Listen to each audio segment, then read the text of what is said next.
25%, c'est le taux en hausse des cas de contamination aux États-Unis la semaine dernière. D'après les statistiques, le pays a atteint en un jour quelques 40 000 cas.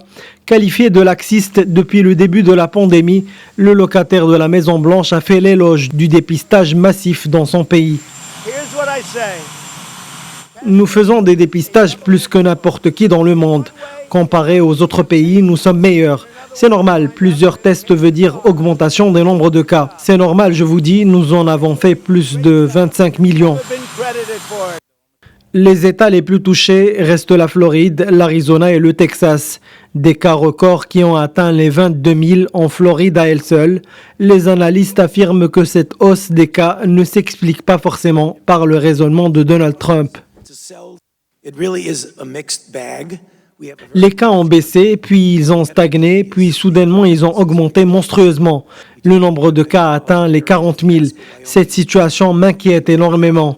Il faut faire le suivi des cas traités et développer un nouveau protocole plus strict pour juguler la pandémie.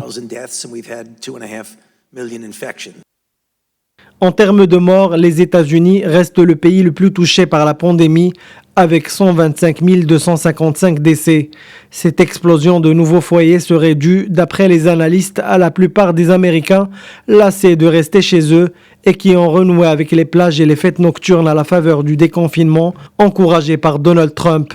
Les sondages montrent que ce dernier, en pleine campagne présidentielle, perd pour la première fois le soutien d'une grande partie de son socle électoral à cause de son manque de bon sens face à la pandémie.